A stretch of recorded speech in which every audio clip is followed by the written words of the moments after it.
you know, I saw that Jeg sticker and I thought it said Jugs. And I'm like, you know, I like Jugs as much as the next guy, but I don't know if I'm going to put Jugs on the back of my car. But then I realized I can't read.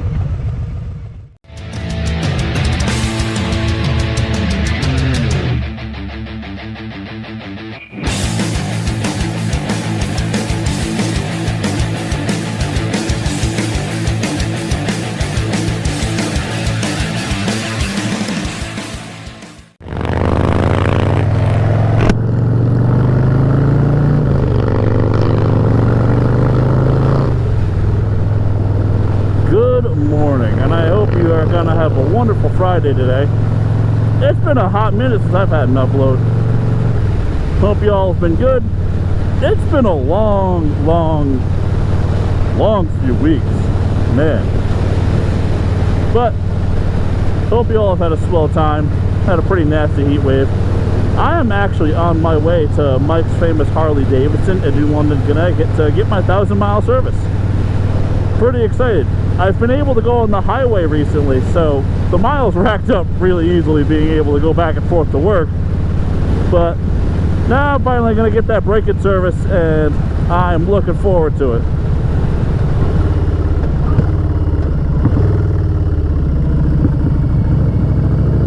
However, this helmet, I love my helmet. It's just got a little too much wind noise to talk a bunch on the highway. So I think in the future, depending on how serious or how much I want to do with this, I will probably look for a different helmet. The Airform is great, just wind noise. It's nice when it's hot, I will say that. But for the moment, I will catch you when I get off the highway.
Man, New London.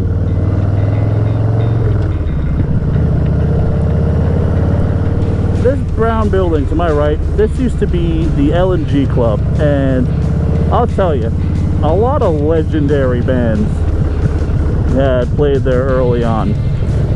It was almost like a little hub for like up-and-coming bands to hit along their tours. It's been closed for close to a decade now, and it's really, really sad. Like, I grew up going to shows there. Like, I played my first, like, not basement show there.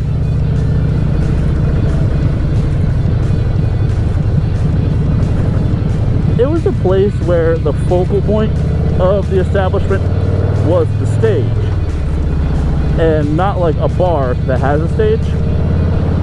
Granted, there's some fantastic bars out here absolutely doing the work to keep music going, like the Strange Brew in Norwich, which I adore that place. But the LNG was different.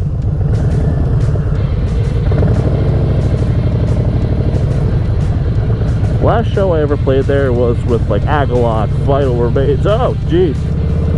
I didn't see that squirrel, and I just totally ran that already dead squirrel over. Rip squirrel. But yeah, the LNG was a phenomenal place. It was sketchy, like most of the rest of this town could be, but it was home.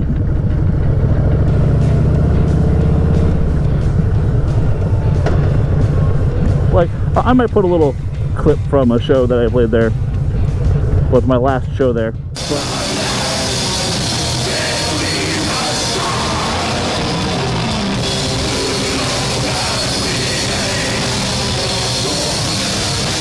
But some of the bands that have been there, like Don't Get Too Close to Me, like alright, Dream Theater has went through there, My Chemical Romance, Green Day. I remember, I don't know if there's any Ice Nine Kills fans in there. I remember seeing Ice Nine Kills as their local, as a local band going through there.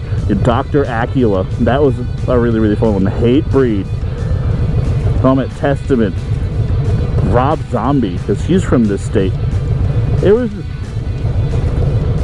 It's really sad to have that place gone, and now like your smaller touring acts are kind of like forced to bars. There is a place near me called Prost Beer and Music Hall, which is pretty solid. They do a lot to keep a lot of stuff going. It's formerly a bar called Alltones, but they have the perk of being able to, they have a separate area for their bands, so you can still have all ages shows there, which all age shows are very, very important to the ecosystem of live music, I feel like. And I don't know how it is in like areas that are like extremely rural that might not have things like that within a somewhat reasonable distance. But being able to drive, you know, just a little south and get to the LNG to catch a lot of really awesome bands was always a good time, and it was never horrifically expensive.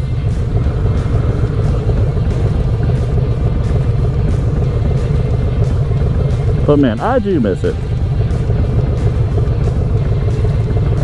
I miss playing shows in general.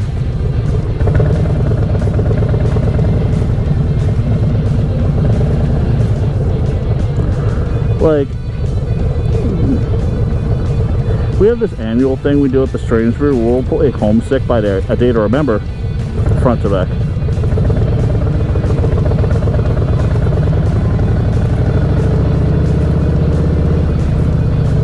And it's a really, really good time. Of course, it makes you sick of the album having to play through it 400 times to practice the shit. Ow! Bumpy. God, I'm just hitting every single light on this road today.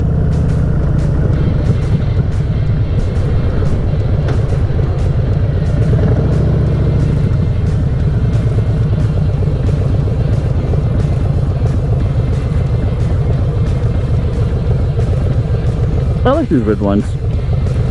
People rag on them because they're not like a body-on-frame truck and they're made by Honda. But like, if I didn't eventually want to tow my Civic hatchback around, I I probably would have bought one of them.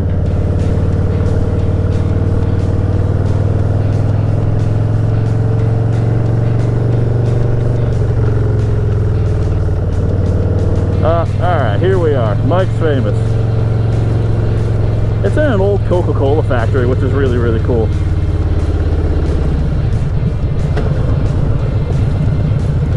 I think this was like a bottling plant.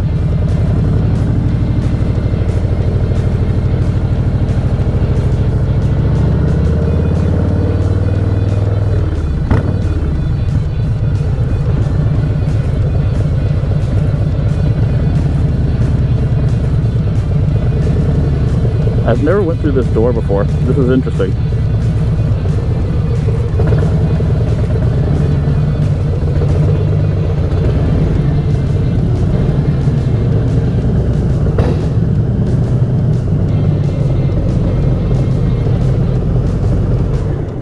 Man, all right. Let's go check in.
I've always thought these cone air filters sitting on the sides of bikes is kind of interesting. I mean, I feel like from an engineering standpoint, it makes a lot of sense, but this is kind of funny looking.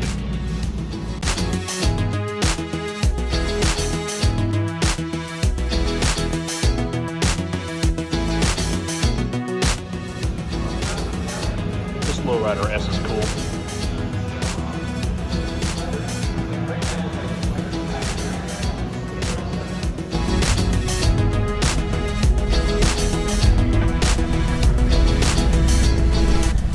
All right.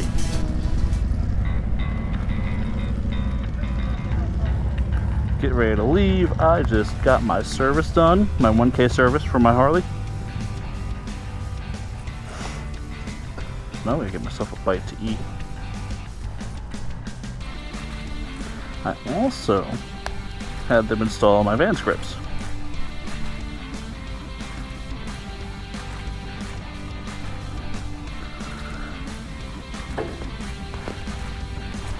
Now don't get me wrong,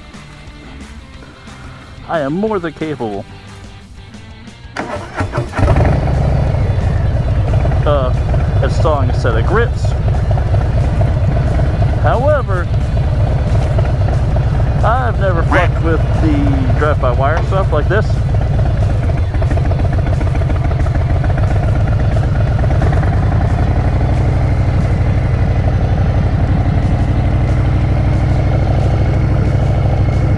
So I wanted to have them do it, because with this, you have to take this whole doodad apart, and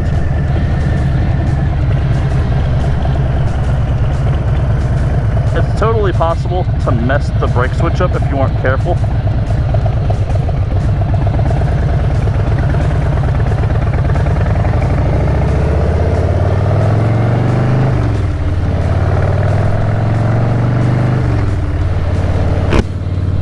But yeah, no, wasn't too bad. Yeah, these grips are nice and big and squishy.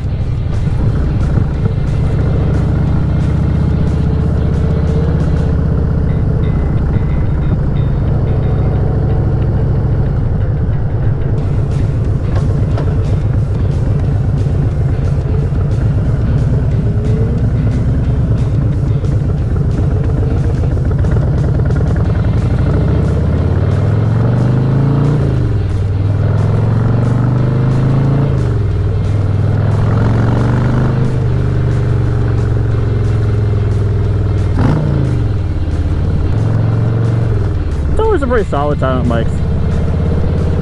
Next time I want to really ride one of their motorcycles, like just take out a demo ride while I'm just waiting. But the problem is I don't really want to ride.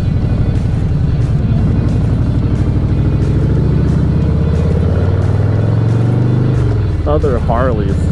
Like,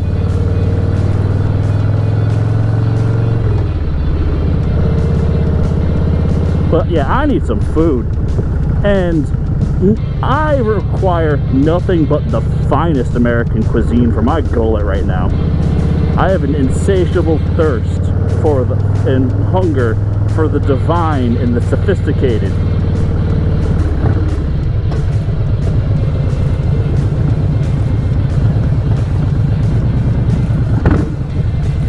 So I'm going to Burger King.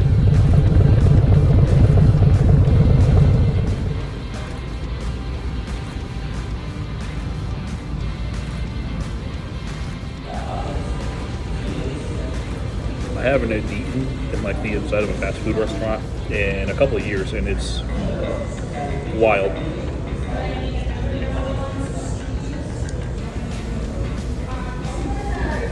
Get up in there.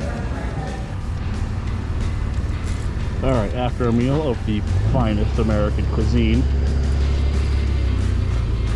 get some gas and then head home.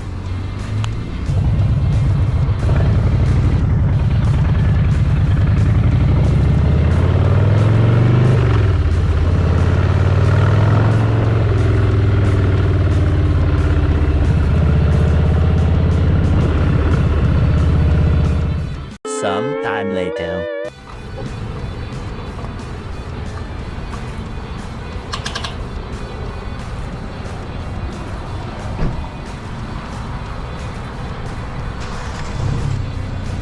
I put better fuel in my motorcycle than I do my body.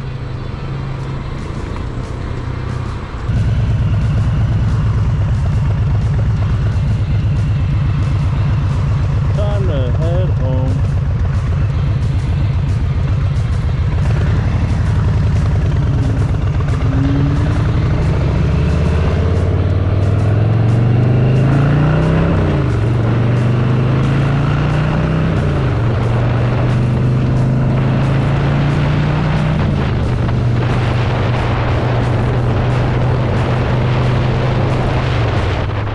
Later that the old narrator got tired of waiting and they had to hire a new one.